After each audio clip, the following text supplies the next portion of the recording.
Hey everyone, welcome to my channel. My name is Katja. Today I'll be doing a different video compared to the content that I normally put out. It's gonna be about my journey to monetization, how I got monetized on YouTube, and how much I made my first month being monetized on YouTube.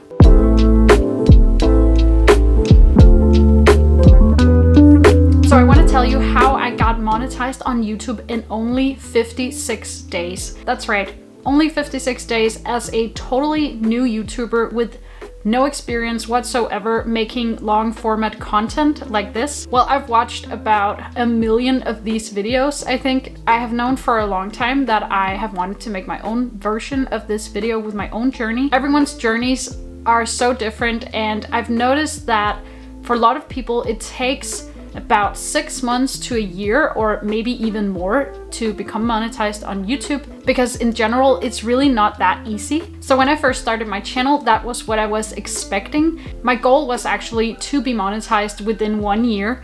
So yeah, that's pretty close to many other people's experience, I would say. And that's also why I thought that that was a realistic goal. I published my first video on the 9th of June and I didn't really see that much traction in the beginning. I have an Instagram account with 15,000 followers, so I was actually expecting to get a little more views than I actually got the first 2 weeks after I uploaded the video. But I've since realized that, surprisingly enough, the people who follow me on Instagram, they don't really care about the content that I put out on YouTube. As you can see, if we go into my analytics right here, only a fraction of my traffic actually comes from Instagram in general. And I still share it on Instagram every time I upload a new video, but just doesn't really work that way. Most of my viewers are people who find my videos on YouTube. So the fact that I have a decent amount of followers on Instagram actually really doesn't make that much of a difference for my YouTube channel. I was definitely surprised about that. To a lot of other people that might be different, but to me it really didn't make much of a difference at all. So if we go into the audience tab right here and take a look at the traffic, it's clear to see that it didn't get any significant amount of attention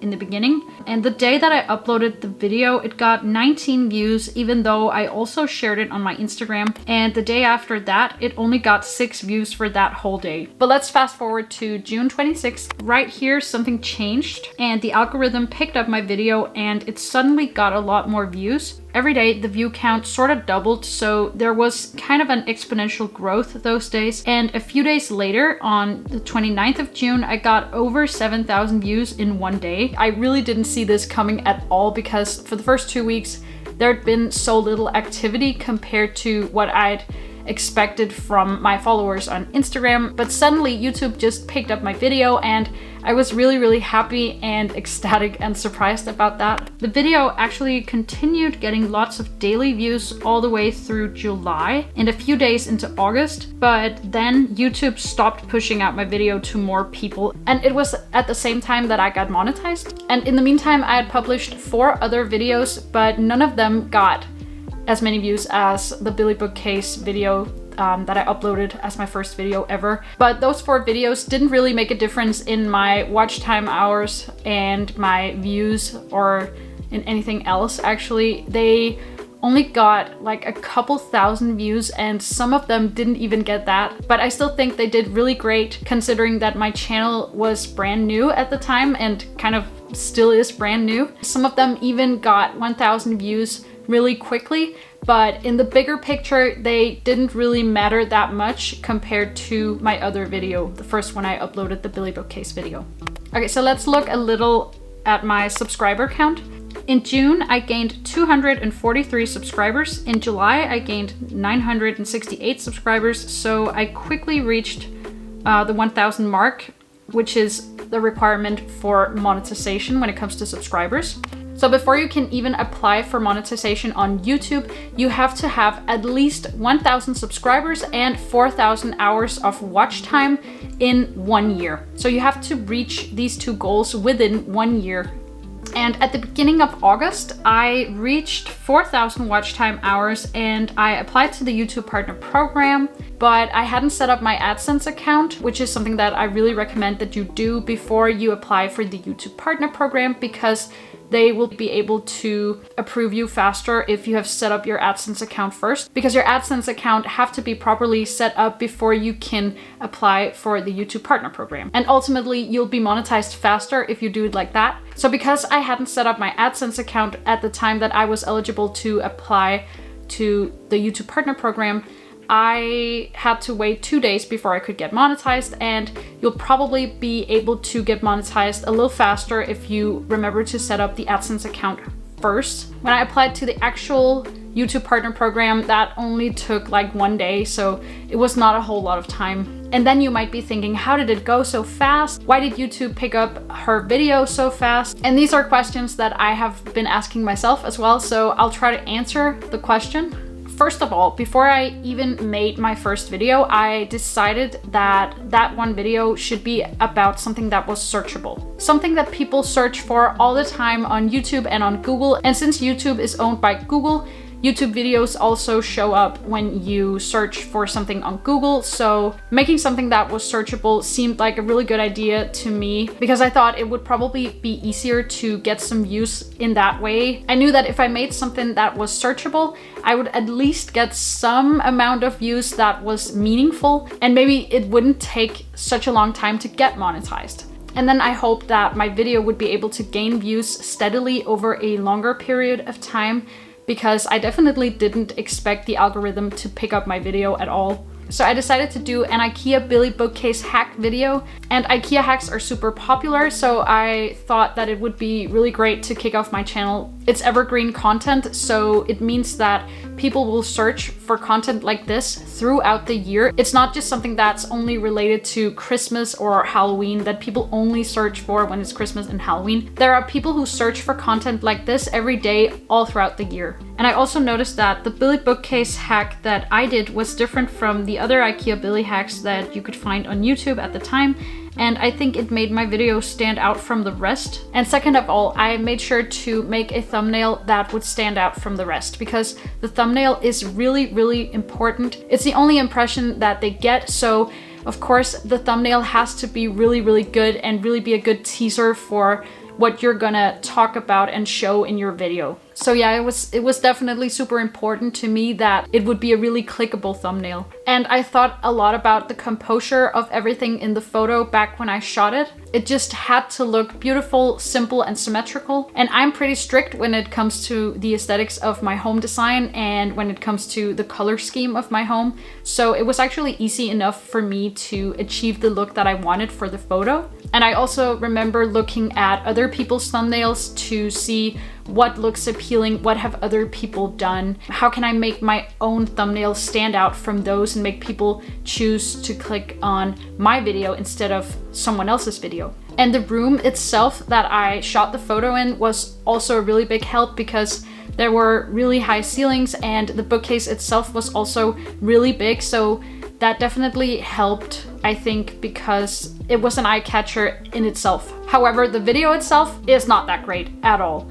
I think I made a pretty good intro, if I may say so myself, but when I start speaking in the video, it's definitely clear that I was not at all used to speaking to a camera like that.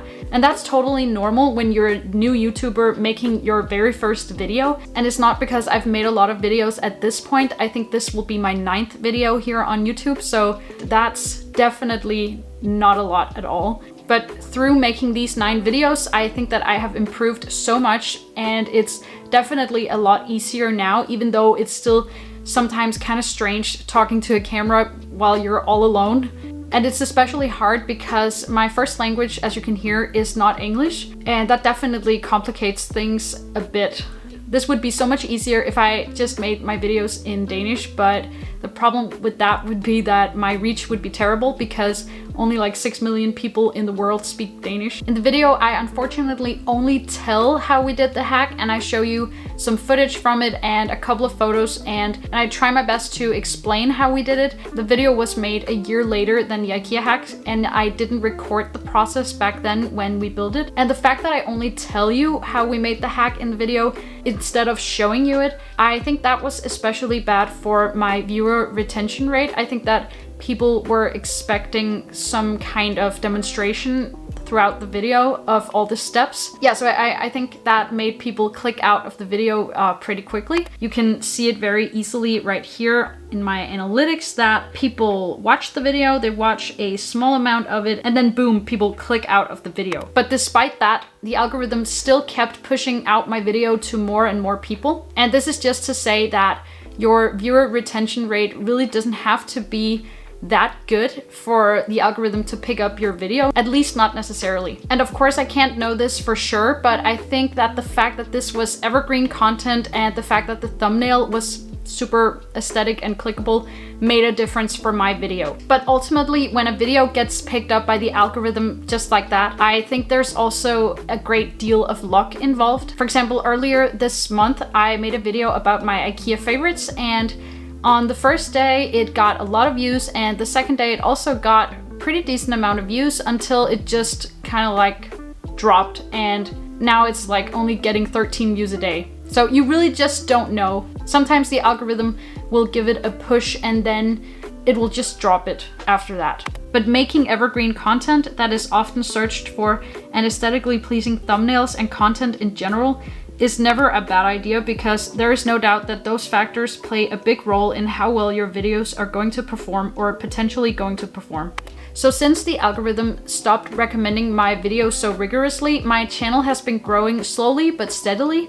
I am currently sitting at about 1,600 subscribers, but I haven't seen the same kind of growth like I experienced back in June and July. And was I bummed about that? Yes, I was. I actually was. But it's okay, because at the moment I don't really have that much time to make videos. Maybe at best I can make 2 to 3 videos a month. But for now I'm fine with that, because I know it's gonna change in the beginning of the new year, and I'm so excited for that and really can't wait. And now we're moving on to the next part of this video.